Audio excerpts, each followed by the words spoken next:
Hello dear student, आप लोग कैसे हैं। आज हमारा ये एंडोक्राइनोलॉजी पर सेकंड लेक्चर है, जिसमें मैंने आपको पहले लेक्चर्स में ये बताया हुआ था कि जो हमारे एंडोक्राइनोलॉजी से संबंधित जो उसका इंट्रोडक्टरी पॉइंट है, जिसमें हम लोगों ने एंडोक्राइनोलॉजी क्या होता है उसको हम लोगों ने जाना। दूसरा हम लोगों ने पढ़ा कि एंडोक्राइनोलॉजी से जो हमारे हार्मोन्स रिलीज होते हैं, तो हार्मोन्स के फीचर्स के बारे में पढ़ा और कुछ ऐसी चीज़ें पढ़ी जो कि एग्जामिनेशन पॉइंट ऑफ व्यू काफ़ी इम्पोर्टेंट था, उसको भी हम लोगों ने देखा। तो उसी के रिगार्डिंग आज हम लोग अपना दूसरा लेक्चर यहाँ पर लेने चल रहे हैं, जिसमें आज हम लोग टाइप्स ऑफ ग्लैंड के बारे में पढ़ेंगे और साथ ही साथ पढ़ेंगे कि कुछ ऐसे और भी हमारे हार्मोन्स होते हैं कि टाइप्स ऑफ ग्लैंड्स क्या होती हैं। दूसरा हम लोग पढ़ लेंगे कि इसमें सिमिलरिटीज़ क्या होती हैं, इन दोनों में डिफरेंसेस क्या होते हैं। और साथ ही साथ हम लोग पढ़ेंगे कि जो हमारे और सर्टेन हार्मोन्स होते हैं उनके क्या फ़ीचर्स होते हैं। तो उसी के रिगार्डिंग आज हम लोग बात करते हैं टाइप्स ऑफ ग्लैंड की। तो अगर पहले लेक्चर पे थोड़ा सा प्रकाश डाला जाए तो उसमें मैंने आपको कुछ चीज़ें इम्पोर्टेंट के तहत बताई थी, जिसमें एंडोक्राइनोलॉजी से संबंधित मैंने पहली बात बताई थी कि ये डक्टलेस ग्लैंड होती हैं। दूसरी बात मैंने आपको बताई थी कि ये ब्लड के साथ में जो हमारे हार्मोन्स होते हैं वो रेगुलेट होते हैं। तीसरी बात मैंने आपको बताई थी कि जो हमारा हार्मोन्स होता है उस टर्म को सबसे पहले देने का जो क्रेडिट है वो जाता है E.H. स्टार्लिंग को। ये क्वेश्चन आपके एग्ज़ाम में भी पूछा गया था। दूसरी बात देखने को मिलती है कि जो फादर ऑफ एंडोक्राइनोलॉजी हैं वो थॉमस एडिसन हैं। अगली बात जो इसमें इम्पॉर्टेंट है कि जो सबसे पहला डिसऑर्डर्स एंडोक्राइनोलॉजी में डिस्कवर किया गया वो था हमारा एडिसन डिजीज़ था, जिसको थॉमस एडिसन ने डिस्कवर किया था एड्रिनल ग्लैंड में। अगली बात यहाँ पर देखने को मिलती है कि जो हमारे हार्मोन्स होते हैं वो स्टेरॉयड नेचर के होते हैं, वो पेप्टाइड नेचर के होते हैं, अमाइन नेचर के होते हैं। कुछ हमारे जो होते हैं अमाइनो एसिड के डेरिवेटिव्स भी देखने को मिलते हैं। ये सारी चीज़ें हम लोगों ने फर्स्ट लेक्चर में मैंने आपको बताया था। आज हम लोग अपना सेकंड लेक्चर अब स्टार्ट करते हैं, जिसमें हमारा क्या होता है टाइप्स ऑफ ग्लैंड है। तो जैसा अपने को देखने को मिलता है कि जो हमारी टाइप्स ऑफ ग्लैंड होती हैं वो मुख्यतः 3 प्रकार की होती हैं, जिसमें 3 प्रकार की ग्लैंड्स को यहाँ पर मेंशंस किया गया है। पहली ग्लैंड्स हमारी जो होती है एक्सोक्राइन होती है, दूसरी जो होती है एंडोक्राइन ग्लैंड होती है, तीसरी जो होती है मिक्स्ड ग्लैंड होती है। तो सबसे पहले इन तीनों में डिफरेंस हम लोग जान लेते हैं कि तीनों में डिफरेंस क्या होता है। तो सबसे पहले ग्लैंड यहाँ पर जो लिखी गई है वो एक्सोक्राइन ग्लैंड लिखी गई है। एक्सोक्राइन ग्लैंड वो ऐसी ग्लैंड होती है जिसमें डक्ट पाई जाती हैं, मतलब ये नलिका युक्त ग्लैंड होती हैं। इसमें जो नलिका होती है, जो डक्ट होती है, उसकी हेल्प से जो हमारे एंजाइम्स होते हैं, जो हमारे सिक्रेटरी सबस्टेंस होते हैं, वो क्या होते हैं यहाँ से रिलीज होते हैं। और साथ ही साथ देखने को मिलता है कि जो हमारे एक्सोक्राइन ग्लैंड्स होती हैं वो आउट ऑफ द सेल क्या करती हैं, ये वर्क करती हैं। और साथ ही साथ अपने को देखने को मिलता है कि एक्सोक्राइन ग्लैंड हमारी एक ऐसी ग्लैंड्स होती है जो कि क्या होती है एंजाइम को क्या करती है रिलीज करती है। और इसमें सबसे इम्पॉर्टेंट बात ये भी देखने को मिलता है कि जो एक्सोक्राइन ग्लैंड में जो सबसे लार्जेस्ट ग्लैंड्स हमारी देखने को मिलती है वो हमारी क्या होती है लीवर होती है। ये भी एग्जाम में कई बार पूछा जाता है कि एक्सोक्राइन ग्लैंड, या ऐसा पूछ लिया जाता है कि सबसे largest gland of the body. तो largest gland of the body के रूप में हम लोग जिसको मेंशंस करते हैं वो हमारा लीवर होता है। अगर एक्सोक्राइन में भी पूछा जाए तब भी हम लोग लीवर को ही कंसीडर करते हैं। अगली बात यहाँ पर लिखा गया है कि जो हमारा एंडोक्राइन ग्लैंड होती है डक्टलेस ग्लैंड होती है, मतलब इसमें किसी भी प्रकार की कोई भी जो डक्ट होती है वो नहीं पाई जाती है। और मिक्स्ड ग्लैंड एक ऐसी ग्लैंड होती है जिसमें डक्ट भी होती है और ये हमारी कैसी होती है, ये डक्टलेस भी होती है। अभी मैंने आपको बताया कि जो हमारा एक्सोक्राइन ग्लैंड होती है इससे क्या होता है हमारे हार्मोन्स सिक्रीट होते हैं, सॉरी एंजाइम सिक्रीट होते हैं। जो हमारा एंडोक्राइन ग्लैंड होता है उस एंडोक्राइन ग्लैंड से हमारा जो सिक्रीट होता है वो हमारा हार्मोन्स होता है। और मिक्स्ड ग्लैंड से देखने को मिलता है कि यहाँ से जो एक्सोक्राइन और एंडोक्राइन दोनों की प्रॉपर्टीज़ को बियर करता है। तो इट मीन्स इसमें देखने को मिलता है कि हमारा जो एंजाइम्स होता है और जो हमारे हार्मोन्स होते हैं वो दोनों के दोनों क्या होते हैं रिलीज होते हैं। एक्सोक्राइन ग्लैंड में जो हमारा एंजाइम का सिक्रीशंस होता है वो वाया डक्ट की हेल्प से होता है। इसमें देखने को मिलता है कि जो हमारा एंडोक्राइन ग्लैंड्स होता है उस एंडोक्राइन ग्लैंड में जो सिक्रीशंस होता है वो हमारे क्या होते हैं विदाउट डक्ट होता है। और डक्ट के साथ साथ ये ब्लड के साथ में हमारे जो हार्मोन्स होते हैं वो रेगुलेट करते हैं। और मिक्स्ड ग्लैंड एक ऐसी ग्लैंड्स होती है जिसमें देखने को मिलते हैं कि दोनों के जो स्पेशल फीचर्स होते हैं वो इसमें क्या होते हैं, कंसीडर किए जाते हैं। तो मैंने कुछ इसमें एक्सोक्राइन में एंडोक्राइन जो ग्लैंड्स होती हैं उसमें मैंने कुछ डिफरेंसेस को छोड़ करके, जो मैंने आपको डिफरेंसेस बताए उसको ले करके, उसमें कुछ मैंने एग्जांपल्स यहाँ पर मेंशंस किए हुए हैं कि जो हमारा एक्सोक्राइन होता है, एंडोक्राइन होता है, उसमें क्या क्या डिफरेंसेस होते हैं। तो सबसे पहला अगर हम लोग डिफरेंस देखें तो मैंने आपको बताया कि एक्सोक्राइन में जो होती है वो डक्ट पाई जाती है, एंडोक्राइन में डक्टलेस होती है, उसमें दोनों की प्रॉपर्टीज़ होती हैं। अगली प्रॉपर्टीज़ मैंने आपको बताई कि जो हमारी एक्सोक्राइन ग्लैंड्स होती है उस एक्सोक्राइन ग्लैंड में क्या होता है, एंजाइम का सिक्रीशन होता है। एंडोक्राइन ग्लैंड में हार्मोन का सिक्रीशन होता है और उसमें दोनों की प्रॉपर्टीज़ होती हैं। हम लोग उसके कुछ एग्जांपल्स की बात कर लेते हैं। जैसे सलाइवरी ग्लैंड एक्सोक्राइन में लिखा गया। दूसरा गैस्ट्रिक ग्लैंड होता है, ये सीरुमेन ग्लैंड्स होती हैं, ये लैक्रिमल ग्लैंड्स होती हैं। मीवो निमन ग्लैंड्स होती हैं, स्वेट ग्लैंड्स होती हैं, सिबेसियस ग्लैंड होती है, म्यूकस होता है। और एक हमारा इसमें और होता है जिसमें हमको देखने को मिलता है कि हमारा क्या होता है, लीवर होता है। एक इसमें देखने को मिला कि हमारा क्या हुआ, लीवर हुआ। अब हम लोग उसी के रिगार्डिंग हम लोग बात कर लेते हैं यहाँ पर एंडोक्राइन ग्लैंड की। जो हमारा एंडोक्राइन ग्लैंड होता है तो उसमें सबसे पहली ग्लैंड जो होती है पीनियल होती है, फिर हमारी हाइपोथैलेमस होती है, फिर पिट्यूटरी होती है, फिर थायराइड ग्लैंड्स होती है, फिर पैराथायराइड ग्लैंड्स है, फिर थाइमस ग्लैंड है, फिर उसके बाद एडिनल ग्लैंड देखने को मिलती है, फिर गोनाइड्स। ये इसका जो अरेंजमेंट है, एंडोक्राइन ग्लैंड का जो अरेंजमेंट होता है, ये आरपीएससी 2015 का जो एग्ज़ाम हुआ था, उस आरपीएससी 2015 के एग्ज़ाम में ये पूछा गया क्वेश्चन है कि जो हमारा एंडोक्राइन ग्लैंड का जो अरेंजमेंट होता है वो किस तरह से होता है। तो इसका अरेंजमेंट एक बार पूछ लिया गया था कि इसका अरेंजमेंट कैसा होता है। तो इसके अरेंजमेंट की अगर हम लोग बात करते हैं तो आपको याद रखना है कि जो सबसे पहली ग्लैंड्स होती है वो क्या होती है, पेनियल होती है। फिर उसके बाद हाइपोथैलेमस है, फिर पिट्यूटरी है, फिर थायराइड है, फिर पैराथायराइड है, फिर थाइमस है, फिर एड्रीनल है, फिर हमारी क्या होती है, गोनाइड्स होते हैं। तो इसका अरेंजमेंट ही आपके आरपीएससी 2015 में क्या हुआ है ये पूछ लिया गया है। तो ये इंपॉर्टेंट क्वेश्चन है, इसको आपको रिमेंबर रखना है। उसके बाद हमारा होता है अगली जो ग्लैंड्स होती है जिसको हम लोगों ने नाम दिया था मिक्स्ड ग्लैंड। उस मिक्स्ड ग्लैंड में देखने को मिलता है जिसमें जो हमारा एग्जाम्पल्स होता है वो सिर्फ़ और सिर्फ एक आता है जिसको हम लोग क्या नाम देते हैं, पैंक्रियाज बोलते हैं। अब हम लोग उसके आगे चलते हैं और कुछ और भी स्पेशल पॉइंट को डिस्कस कर लेते हैं।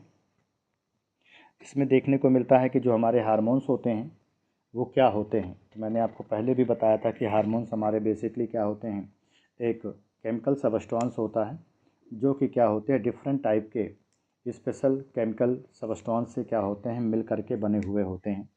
तो जैसे हम लोग यहाँ पर कुछ डिफरेंसेस और कुछ सिमिलरिटीज़ को डिस्कस कर लेते हैं जो कि रिगार्डिंग है हमारा hormones as well as enzyme से संबंधित। तो हम लोग उसी में सबसे पहले डिस्कस करते हैं कि क्या क्या सिमिलरिटीज़ होती हैं हार्मोन्स में एज वेल एज हमारे जो एंजाइम्स होते हैं उनमें।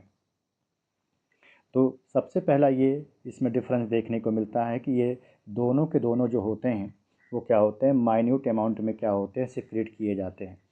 सबसे कम मात्रा में, सबसे माइन्यूट अमाउंट में, सबसे लिटिल क्वांटिटी होती है जिसकी क्वांटिटी में क्या होती है, ये दोनों के दोनों हार्मोन्स भी हमारा सिक्रेट होता है, एंजाइम भी। बस अपने को इतना याद रखना है कि हार्मोन्स जो होगा वो क्या होता है, ये ब्लड के साथ में रेगुलेट होता है। जो एंजाइम्स हमारे होते हैं वो एक तरह के बायो कैटालिस्ट होते हैं जो किसी भी सबस्टेंस के साथ में मिल करके उसकी केमिकल रिएक्शन को क्या करते हैं, वो बढ़ा देते हैं। इसीलिए इसको हम लोग क्या कर देते कहते हैं, इसको एक बायो कैटालिस्ट बोलते हैं। जैसे एंजाइम्स है, जैसे सलाइवरी ग्लैंड से हमारा एंजाइम सिक्रीट हो रहा है जिसको सलाइवा बोलते हैं। ये सलाइवा क्या कर रहा है, कार्बोहाइड्रेट के साथ में मिल करके जो हमारे कार्बोहाइड्रेट का सबसे लार्जेस्ट कंपोनेंट्स होता है जिसको हम लोग पॉलीसेक्राइड्स बोलते हैं। जैसे अब हम ह्यूमन बॉडी की बात करें तो उसने क्या किया, ग्लाइकोजन के रूप में लिया। हम प्लांट बॉडी की बात करते हैं तो उसने स्टार्च के रूप में लिया। तो उसका जो ब्रेक डाउन होता है, जो हमारा सलाइवा होता है, स्पेशली ह्यूमन बॉडी के केसेस में उसको क्या कर देता है, वो ब्रेक डाउन कर देता है। तो अप्रॉक्सीमेट 30% जो हमारा ग्लाइकोजन होता है वो यहीं पर क्या हो जाता है, ब्रेक डाउन उसका हो जाता है।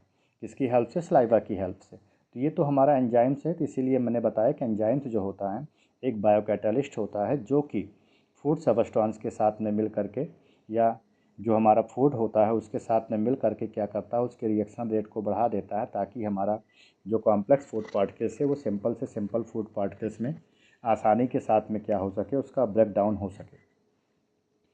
अगली बात यहाँ पर देखने को मिलती है कि they can not find in our diet. ये हमारे डाइट में नहीं पाया जाता है, कि हमारे डाइट में पाया जाता है कि हम किसी प्रकार का फूड ले रहे हैं, किसी प्रकार का कोई सब्सटेंस ले रहे हैं तो उसके साथ में क्या हो सके, ये पाया जाए। ये इजली वे में डिफ्यूजिबल भी होता है और साथ ही साथ इजली वे में क्या होता है, ये सॉल्वेबल्स भी होता है। ये दोनों के दोनों इजली में क्या होते हैं, डिफ्यूजिबल से, साथ ही साथ दोनों इजली वे में भी क्या होते हैं, ये सॉल्वेबल्स भी होते हैं। अगली बात यहाँ पर देखने को मिलती है कि जो हमारा हार्मोन्स होता है, जो एंजाइम्स होते हैं, वो हमारी बॉडी में ही सिंथेसाइज किए जाते हैं। और साथ ही साथ देखने को मिलता है they are not taken by food. इसको हम अपने फूड के माध्यम से, या फूड इसका कोई मीडियम नहीं है जिससे हम क्या कर सकें, हार्मोन्स या एंजाइम्स को क्या कर सकें, ऑब्टेन कर सकें। तो ये तो था हमारा कुछ सिमिलरिटी, जिसमें मैंने आपको 6 सिमिलरिटीज़ के बारे में क्या किया, डिस्कस किया। अब हम लोग उसके आगे चलते हैं और इसमें जो कुछ कॉमन हमारे डिफरेंसेस होते हैं उस डिफरेंसेस की बात कर लेते हैं। तो मैंने एक टेबल बनाया हुआ है, उस टेबल के माध्यम से हम लोग इसके डिफरेंसेस को डिस्कस कर लेते हैं। तो मैंने एक जगह पे यहाँ पर करेक्टर लिखा, फिर हार्मोन्स लिखा हुआ, फिर एंजाइम्स लिखा। इसका मतलब हार्मोन के क्या नेचर हैं, हार्मोन के क्या करेक्टर्स हैं, हार्मोन के क्या सिक्रीशंस है, क्या उसके स्पेशल फंक्शंस है, हम लोग उसको बात कर लेते हैं। अब हम लोग सबसे पहले देखते हैं कि उसका नेचर कैसा है। तो उसका अभी मैंने आपको बताया कि हार्मोन्स स्टेरॉइड भी होता है, पेप्टाइड भी होता है, प्रोटीनियस भी होता है, as well as amino acid की क्या होती है, डेरिवेटिव्स भी होते हैं। ये इंपॉर्टेंट भी है। ये बीपीएससी का जो एग्ज़ाम हुआ था 2013 का, उसमें ये क्वेश्चन पूछा गया था कि जो हमारे हार्मोन्स होते हैं उनका क्या नेचर होता है। दूसरी बात यहाँ पर देखने को मिलता है कि ये प्रोटीनियस नेचर के होते हैं, लेकिन एक्सेप्ट राइबोजाइम। ये भी बहुत इंपॉर्टेंट क्वेश्चन है। ये भी कई जगह के एग्ज़ाम्स में पूछा गया है कि जो हमारे जो हमारे एंजाइम्स होते हैं सारे के सारे कैसे होते हैं, प्रोटीनियस नेचर के होते हैं, लेकिन उसमें से हमारा एक जो एंजाइम्स होता है वो कैसा होता है, वो प्रोटीनियस नेचर का नहीं होता है, जिसको हम लोग क्या नाम देते हैं, राइबोजाइम बोलते हैं। अब हार्मोन्स होता है तो ये एंडोक्राइन ग्लैंड होता है, ये डक्टलेस होता है। एंजाइम से तो ये एक्सोक्राइन ग्लैंड क्या होता है, इसका मतलब ये डक्टलेस है तो ये क्या होती है, हैविंग डक्ट क्या होती है, इसमें पाया जाता है। इट मीन्स ये डक्टेड ग्लैंड हमारी होती हैं। उसके बाद हम लोग अगली बात कर लेते हैं। अगला जो इसमें लिखा गया है, जो हमारा हार्मोन्स होता है, दीज आर नॉट पार्टिसिपेटेड। इसमें जो हमारे हार्मोन्स होते हैं, these are not participated to another substance. ये किसी दूसरे सबस्टेंस के साथ में क्या करते हैं, पार्टिसिपेट नहीं करते हैं। मतलब जो हमारे हार्मोन्स होते हैं अगर एक बार उसको यूज कर लिया गया तो वो दोबारा क्या होते हैं, हम लोग उसको यूज नहीं कर सकते हैं। लेकिन जो हमारा एंजाइम्स होता है उस एंजाइम में देखने को मिलता है ये दोबारा रीपार्टिसिपेट भी करता है और इसको हम दोबारा यूज भी कर सकते हैं। मतलब इसको, हमारे हार्मोन्स को हम दोबारा यूज नहीं कर सकते हैं, लेकिन जो हमारे एंजाइम्स होते हैं उस एंजाइम को हम क्या कर सकते हैं, उसको दोबारा यूज भी कर सकते हैं। अगली बात यहाँ पर लिखा गया है उसके फंक्शंस को लेकर के, किसके फंक्शंस क्या है, फंक्शनिंग प्लेस को लेकर के। तो फंक्शनिंग प्लेस में लिखा गया other than place of origin but always inside the cell. ये जो हमारे हार्मोन्स होते हैं वो इनसाइड दी सेल्स होते हैं। यहाँ पर देखने को मिलता है कि ये क्या होते हैं, both at place one another than the place of origin. ये हमको देखने को मिलते हैं कि दोनों साइड में क्या होते हैं, पाए जाते हैं। वहीं पर फंक्शंस की बात करते हैं तो इसके जो फंक्शंस होते हैं वो ऑलवेज क्या होते हैं, इसको ब्लड के साथ में पुटअप किया जाता है और ये जो हमारा होता है ये आउट ऑफ द सेल्स क्या करता है, ये वर्क करता है। अब हम लोग उसके आगे चलते हैं। ये तो था हमारे कुछ कॉमन डिफरेंसेस जो कि हम लोगों ने डिस्कस किया। अब हम लोग उसके आगे चलेंगे और कुछ चीज़ों को पढ़ेंगे जो कि काफ़ी इम्पोर्टेंट है।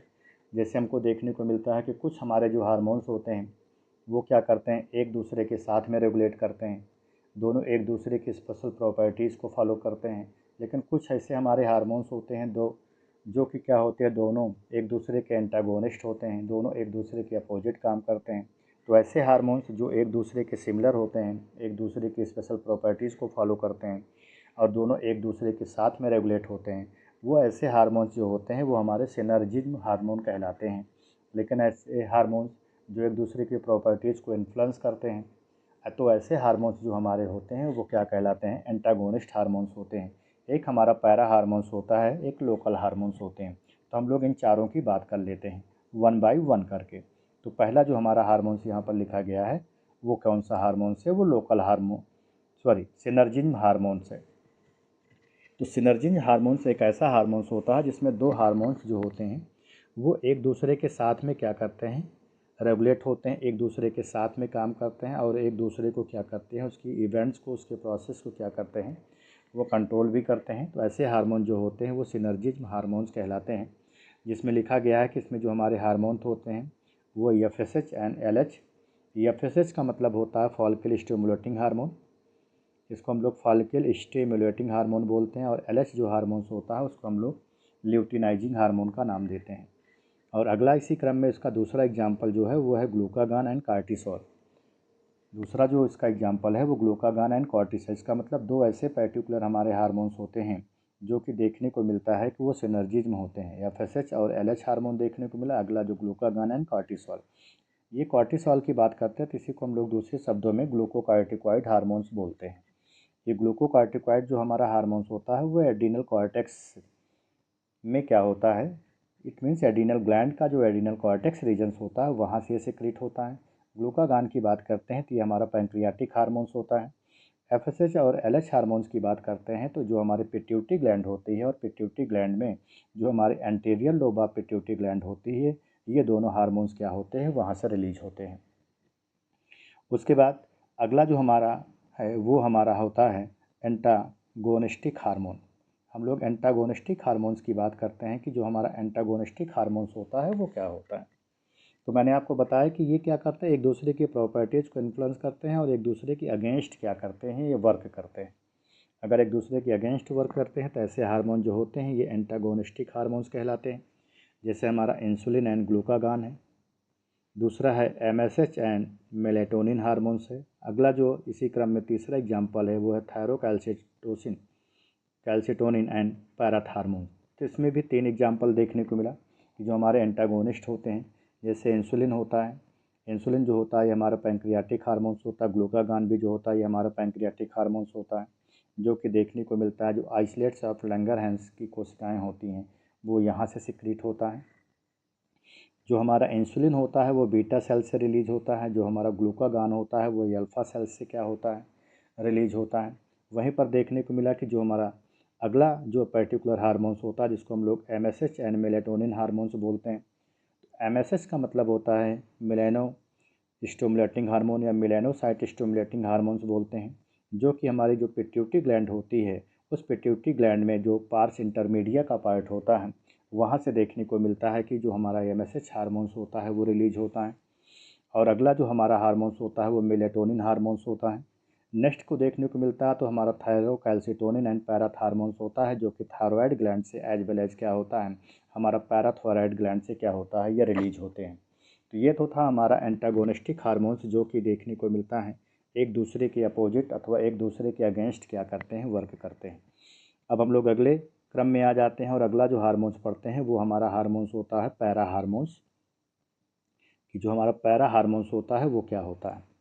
तो पैरा हार्मोन्स की बात करते हैं तो इसमें है these are some hormones like substances but are not product of endocrine gland. ये एक ऐसा हार्मोन्स होता है जो कि इन केस में क्या होता है, एंडोक्राइन ग्लैंड का ये पार्ट नहीं होता है। तो ऐसे हार्मोन्स को हम लोग जो नाम देते हैं वो पैरा हार्मोन्स बोलते हैं। और जो हमारा पैरा हार्मोन्स होता है ये दो पार्ट से मिल करके बना हुआ होता है, जिसमें हमारा जो होता है एक पहला पार्ट जो होता है वो प्रोस्टाग्लैंडिन्स होता है, दूसरे पार्ट को हम लोग फिरोमोन्स अथवा एक्टो हार्मोन्स का नाम देते हैं। अब हम लोग इसी क्रम में सबसे पहले हार्मोन्स की बात करते हैं जो पैरा हार्मोन्स की कैटेगरी में आता है, जिसमें हमारा जो पहला है वो है हमारा प्रोस्टाग्लैंडिन्स की। प्रोस्टाग्लैंडिन्स क्या है, तो प्रोस्टाग्लैंडिन्स जो टर्म है उसको सबसे पहले एक वैज्ञानिक थे जिनका नाम था वान फुलर।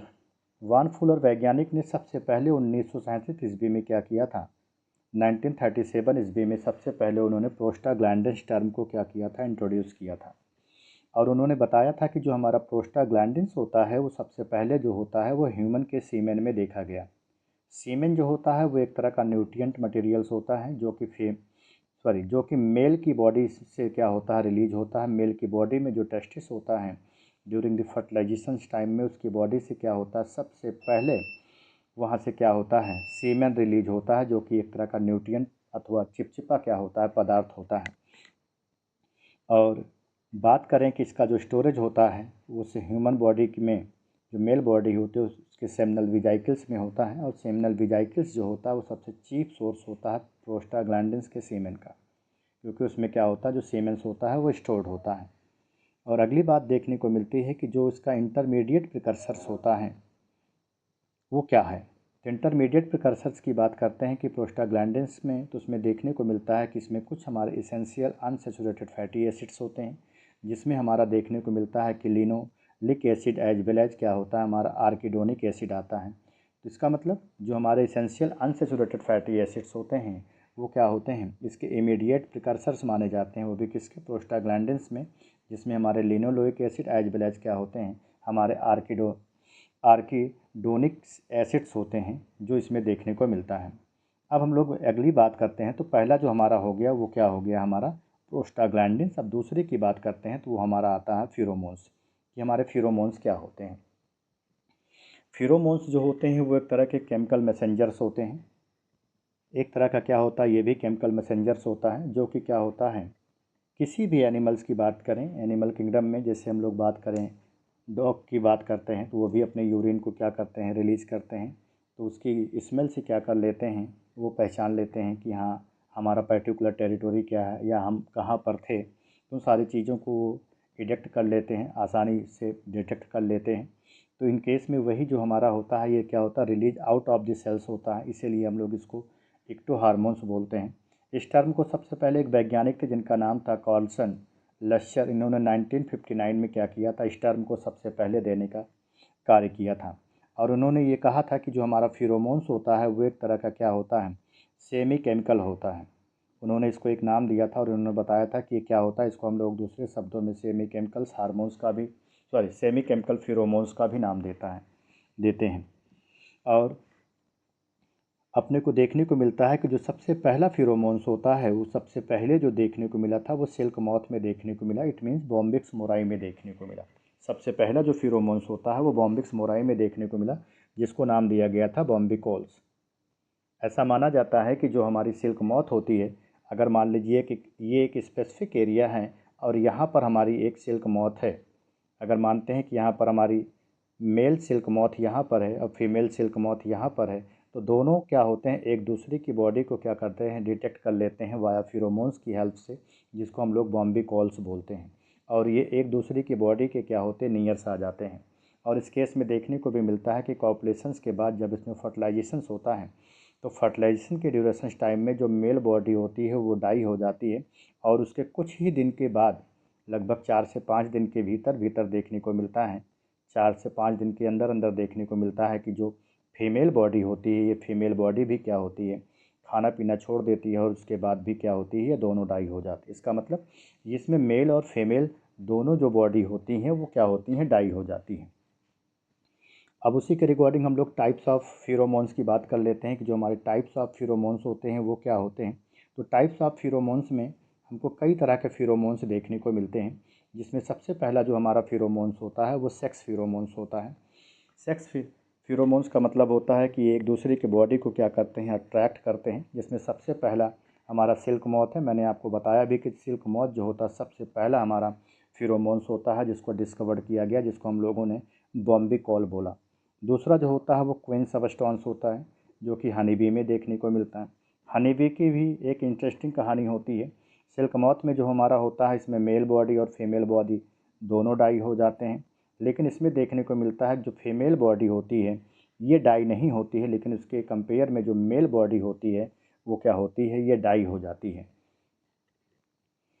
अब उसके अगला जो होता है वो बिल्ली है, कैट में देखने को मिलता है साइटोन्स जो फिरोमोन्स होता है।